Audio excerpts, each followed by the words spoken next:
Across the vast expanse of the universe, the question has lingered for centuries. Are we truly alone? Today, we are going to do a deep dive into the actual evidence, some of which is so compelling that it's very hard to refute that there are other life forms that exist in the universe. Before we dive in, though, I'd like to discuss what types of evidence we will look at today and why that is important. We'll approach this in a scientific way, strategically looking into all avenues and categorizing all the evidence into distinct types, each offering a unique perspective on alien phenomena. Over 800 lines total, hundreds of geometric shapes, and at least 100 animals are present in this whole area. Some of the lines are thousands of meters, all the way up to 25 miles, and this is quite incredible.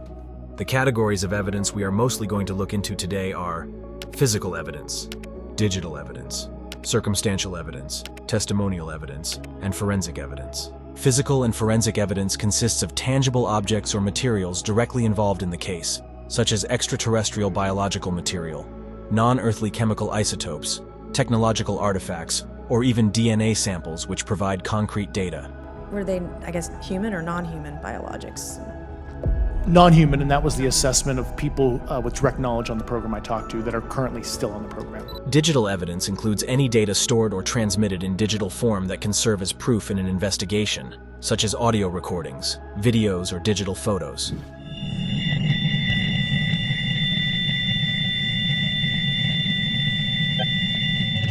When we look at categories of evidence such as circumstantial and testimonial, whilst they can be very compelling, it involves indirect information that requires inference to connect it to a conclusion, such as finding someone's fingerprint at a crime scene.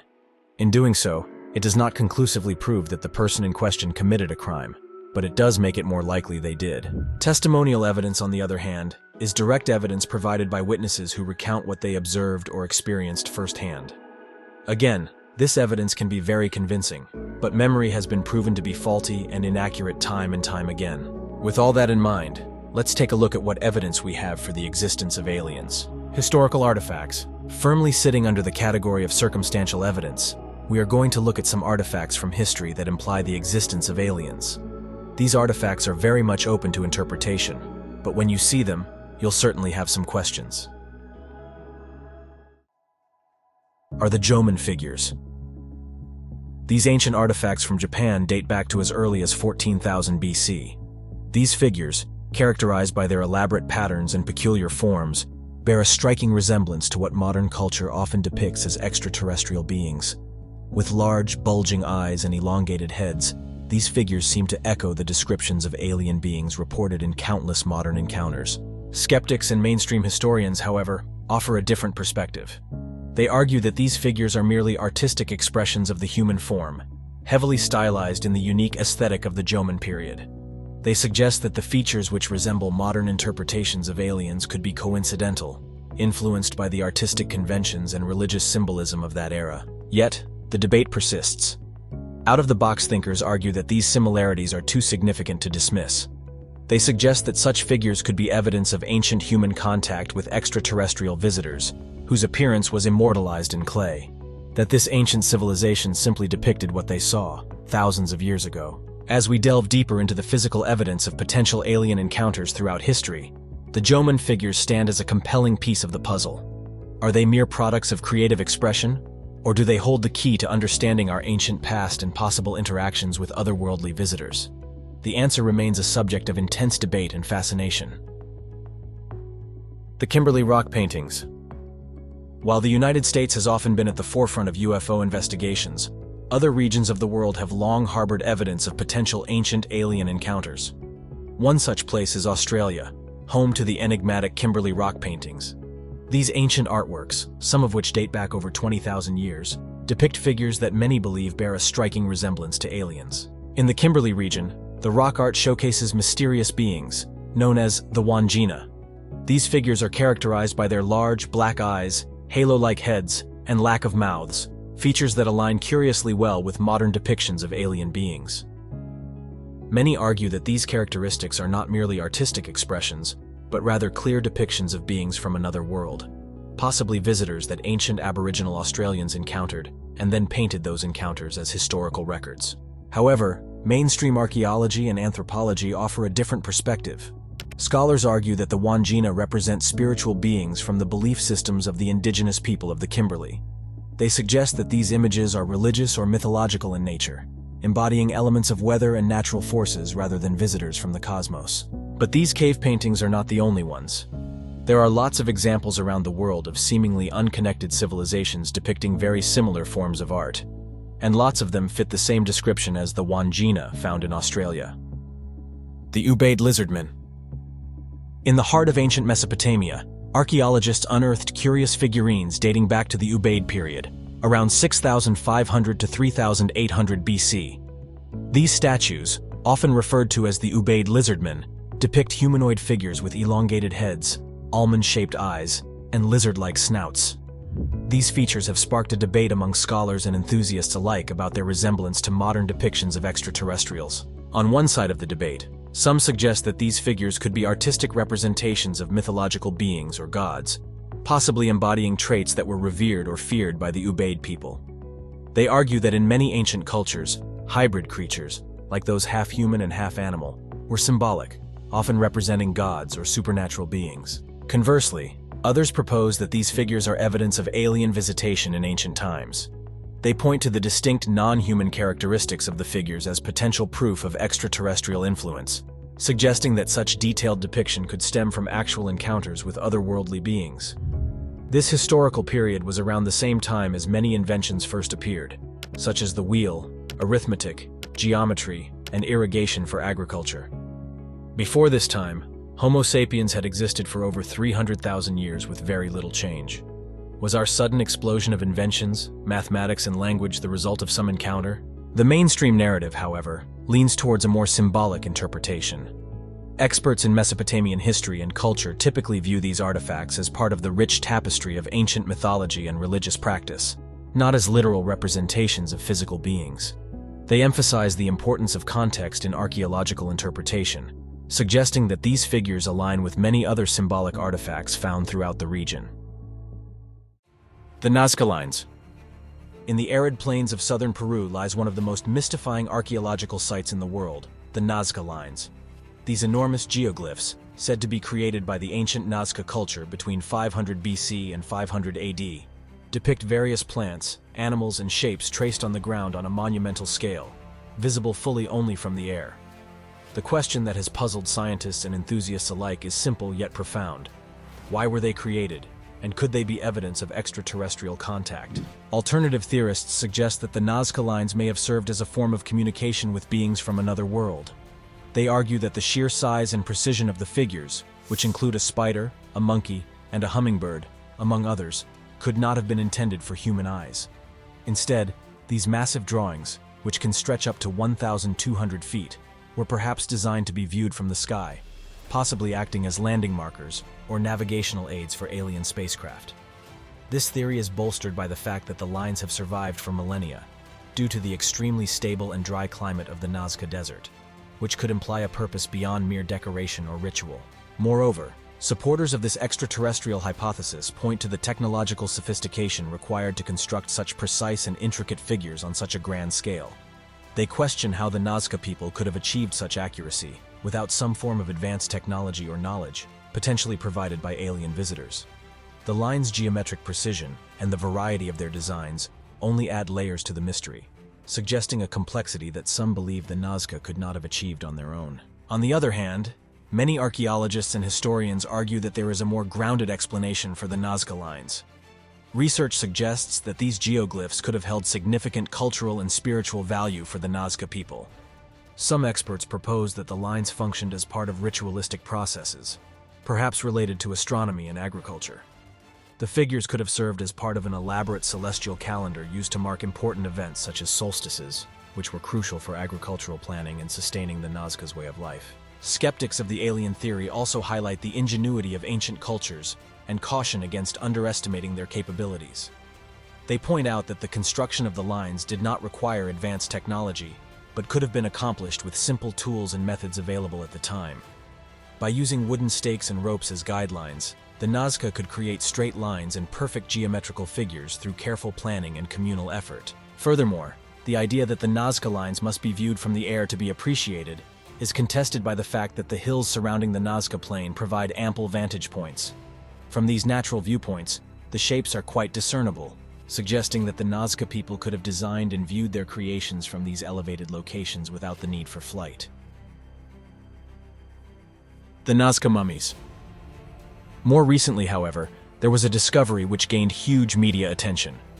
In the arid expanses of Peru, the discovery has stirred the global community, bringing forth claims and counterclaims about the existence of extraterrestrial life. The Nazca Mummies, presented with features far from ordinary, have ignited a fiery debate among scientists, UFO enthusiasts, and skeptics alike. In a recent unveiling in Mexico City, spearheaded by the renowned journalist and UFO researcher Jaime Maussan, 2 mummified specimens were displayed, claiming to be unlike any known earthly species. These specimens, found in the city of Cusco in Peru, and estimated to be 1,000 years old, were encased in glass, drawing the eyes of the world. Maussan, under oath, testified that nearly a third of the DNA from these specimens is unknown, suggesting that these beings are not part of our terrestrial evolution. These are not beings recovered from a UFO crash, Maussan stated. Instead, they were discovered in diatom mines and subsequently became fossilized. However, skepticism runs deep. Critics, including physicist Professor Brian Cox, argue that the mummies are way too humanoid to be genuine extraterrestrial beings. Cox has advocated for independent verification by biotechnology firms to confirm the origins of these specimens. The controversy deepened when Mexican doctors, after a series of tests, declared that the mummies each belonged to a single skeleton and were not assembled from various parts, as some skeptics had suggested. This finding was supported by CT scans and radiocarbon dating conducted by scientists at the Autonomous National University of Mexico, which also revealed peculiar internal structures, such as eggs, within one of the specimens. The last news article was published in September 2023, and since that time, we've heard no updates. But as the scientific community remains divided, the mystery of the Nazca Mummies continues to perplex and fascinate. Are these the remains of unearthly visitors, or merely elaborate hoaxes woven into mummies? And if they are hoaxes, why would somebody go through that level of effort just to be labeled a fraud months later? The fact that we've had no updates, though, is a little strange to say the least. If anybody knows anything more about this fascinating story, feel free to drop a comment below. Digital evidence. The next category of evidence I'd like to touch upon is digital evidence. This typically comes in the form of audio or video recordings. Let's start back in 1977, when a remarkable event occurred that would tantalize scientists and the public alike for decades. Known as the WOW signal, this burst of radio energy was detected by the Big Ear radio telescope at Ohio State University. Named after the astonished reaction of astronomer Jerry R. Amen, who scribbled "wow" on the printout of the signal.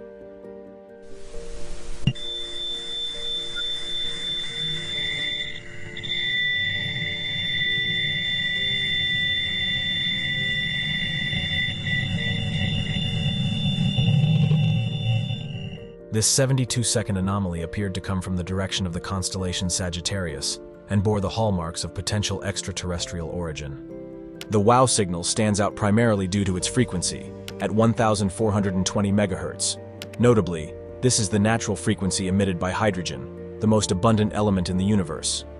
This has led some to speculate that the signal was intentionally designed to be detected. A beacon, perhaps, from an advanced alien civilization attempting to make contact. The strength and clarity of the signal further fueled these speculations, as it closely resembled the expected signature that an interstellar beacon might emit. And it's clear when you listen to the audio recording why Jerry R. Amen reacted the way he did. Have a listen to this.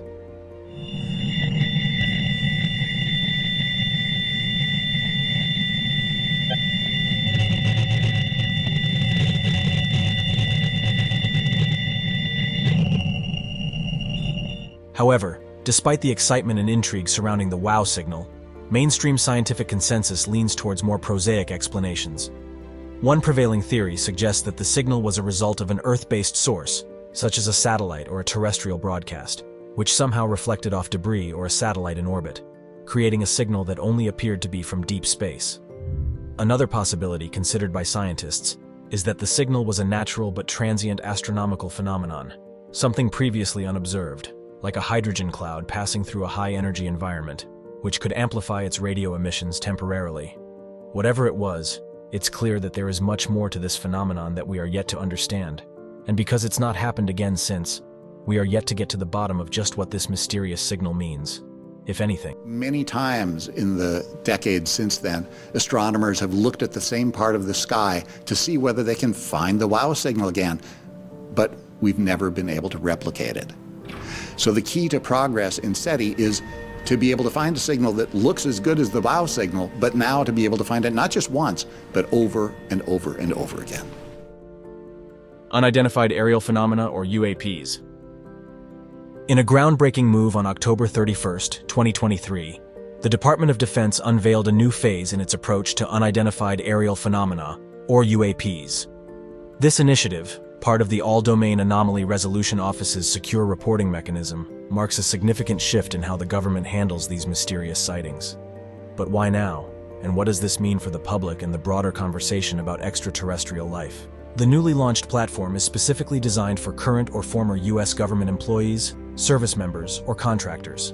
These individuals are encouraged to come forward with any direct knowledge of U.S. government activities or programs related to UAPs, dating all the way back to 1945.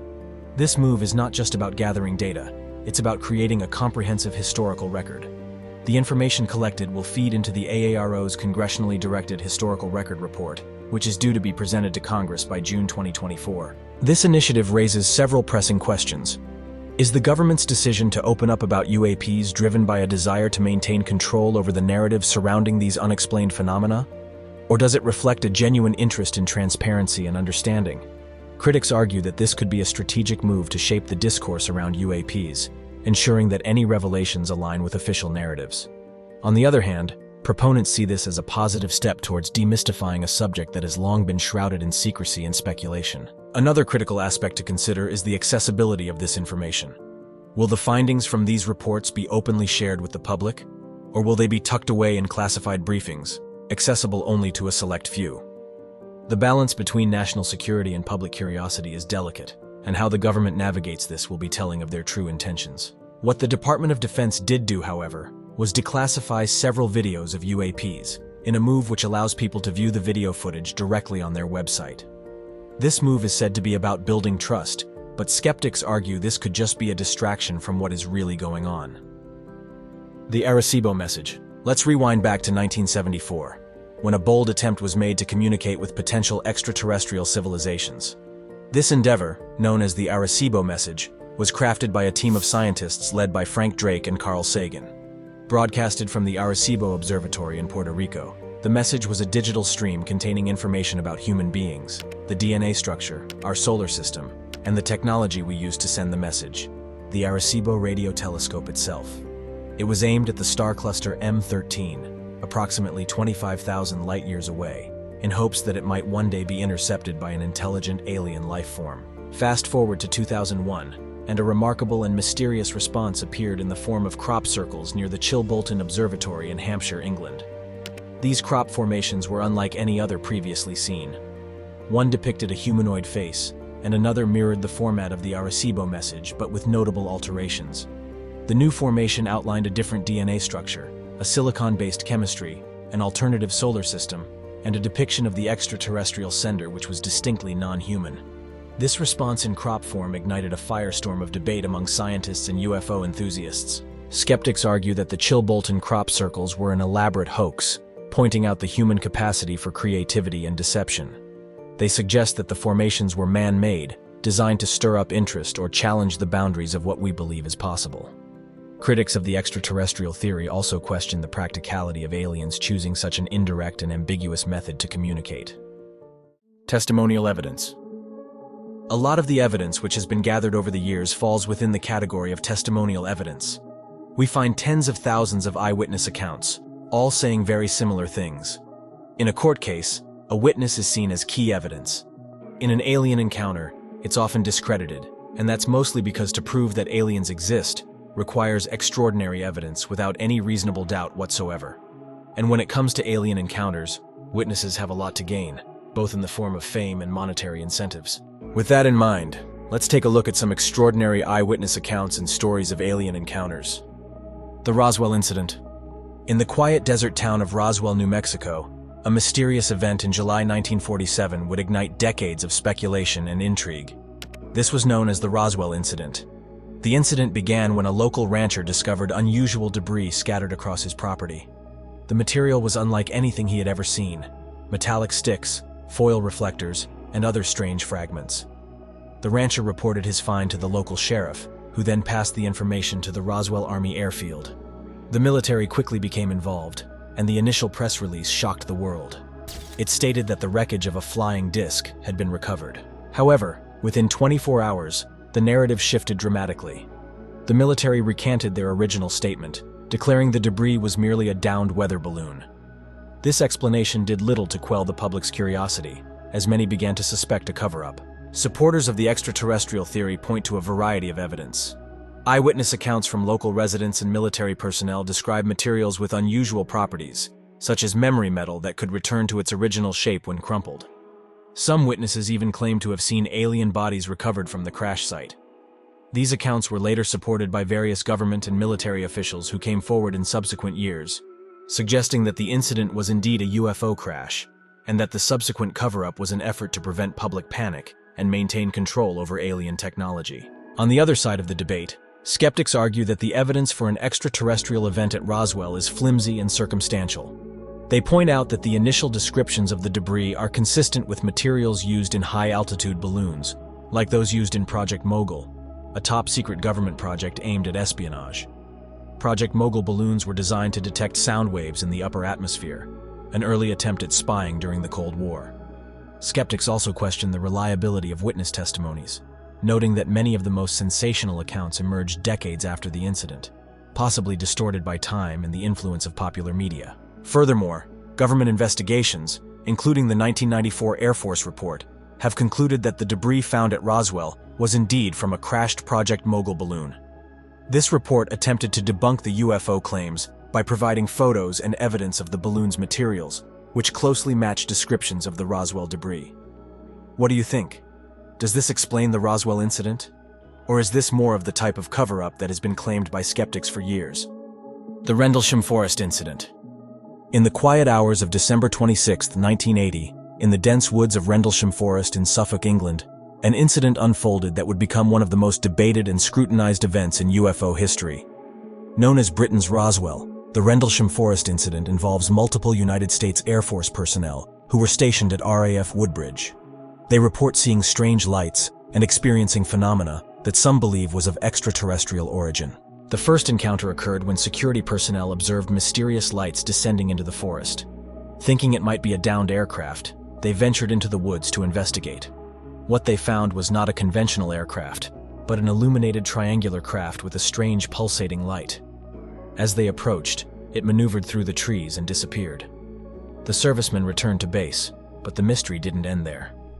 Over the next 2 nights, the phenomenon repeated, with additional witnesses, including the base deputy commander, Lieutenant Colonel Charles Halt. Halt led a team into the forest armed with radiation detectors and recording equipment.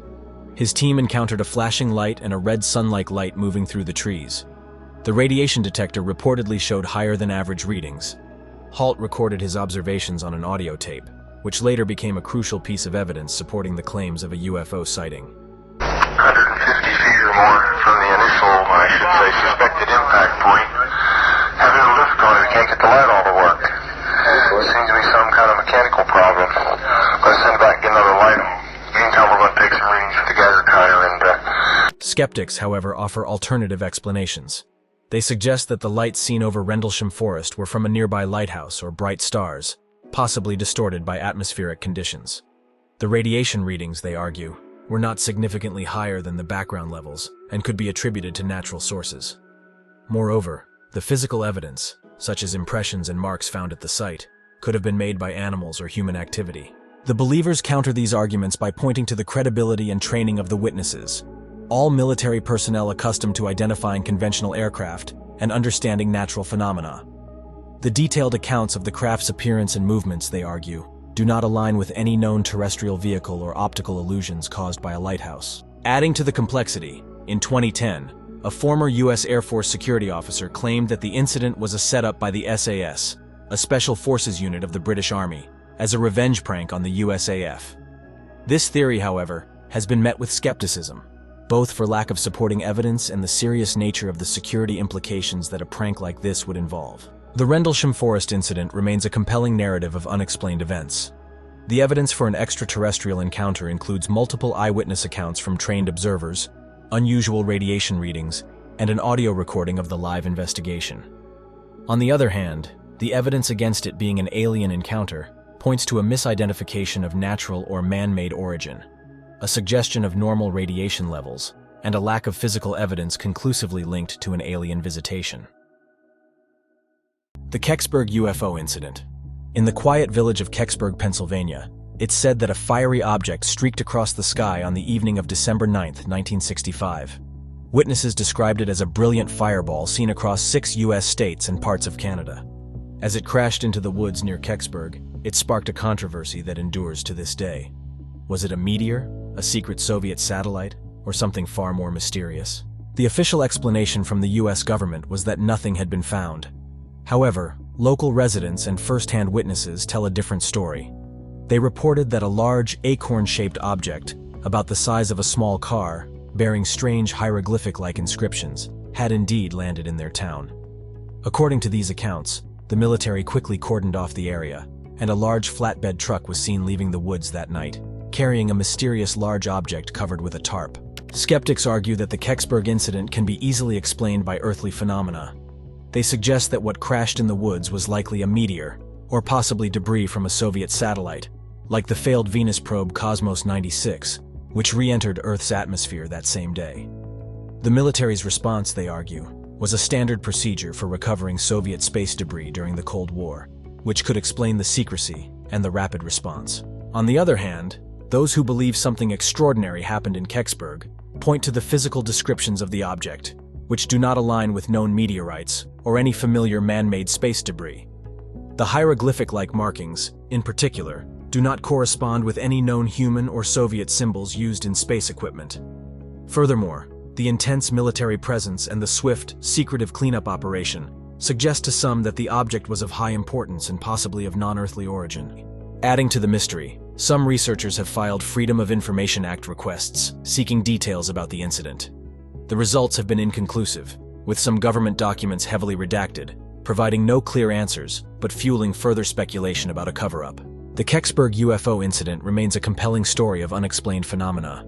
Whether it was a terrestrial event cloaked in Cold War secrecy or evidence of extraterrestrial visitation continues to be debated. As with many such incidents, the lack of definitive proof leaves the door open for interpretation, skepticism, and ongoing curiosity. What truly happened in Kecksburg that winter night in 1965? Perhaps only time will tell if the truth will ever come to light. The Bob White Object. In the quiet darkness of a December night in 1985, Bob White, alongside a friend, was driving through the remote areas of Colorado when they encountered something extraordinary. As they traveled, a bright light in the sky caught their attention. This light, unlike any typical aircraft, maneuvered erratically before ejecting a glowing object. Bob White, driven by curiosity and a hint of disbelief, stopped the car and watched as the object descended to Earth. He recovered the object, which was still glowing hot, and thus began the tale of the Bob White Object, a piece of physical evidence that some claim could prove the existence of extraterrestrial technology. The object in question, approximately 7.5 inches long and weighing about 1.74 pounds, is metallic and teardrop-shaped. Over the years, it has undergone numerous scientific analyses to ascertain its origin. Proponents of its extraterrestrial origin argue that the composition of the object is unlike any known earthly material. They point to the object's unique isotopic ratios and the presence of elements that, they claim, could not have been formed under conditions found on Earth. However, skeptics provide a robust counter-argument. They suggest that the object's composition, primarily consisting of aluminum and other common metals, does indeed match materials used in terrestrial manufacturing. Critics argue that the isotopic ratios and elemental composition can be attributed to known, albeit less common, industrial processes. They contend that the object is likely debris from a terrestrial aerospace experiment or an unrecorded satellite re-entry, common occurrences that can produce high-temperature molten debris similar to what Bob White recovered. Further complicating the debate is the scrutiny of the testing methods themselves. Some analyses conducted on the Bob White object have been criticized for lacking rigorous scientific standards. and the reproducibility of the results has been called into question. This criticism points to a need for more standardized, transparent, and repeatable testing to conclusively determine the object's origin. Supporters of the extraterrestrial hypothesis emphasize the circumstances of the object's discovery. They argue that the object's high velocity and the intense heat it retained upon recovery are indicative of a non-terrestrial origin. Moreover, they question why a terrestrial object would be ejected with such force from an unidentified flying object, behaving in ways not typical of any known man-made aircraft. On the other hand, the argument against its extraterrestrial origin is bolstered by Occam's razor, which suggests that the simplest explanation is often the correct one. The skeptics ask, is it more plausible that the object is a piece of alien technology, or simply an unusual yet terrestrial piece of debris? The Aurora, Texas UFO Incident. On the morning of April 17, 1897, the residents of Aurora were startled by what was described as an airship crashing into a windmill on the property of a local judge, a man named J.S. Proctor. According to reports, the wreckage from the crash was scattered over several acres, and the townsfolk discovered the body of a being they described as not of this world. The alien pilot, as some called it, was said to be badly disfigured but clearly not human, with features that were strikingly different from ours. The local newspaper, the Dallas Morning News, published an article detailing the incident, which included accounts of the alien's burial in the Aurora Cemetery, complete with a headstone marked with the airship's design. This article serves as a primary piece of evidence for those who believe the incident truly occurred. Proponents argue that the detailed reporting and the physical evidence of the grave and wreckage lend credibility to the story. However, skeptics raise compelling counter-arguments.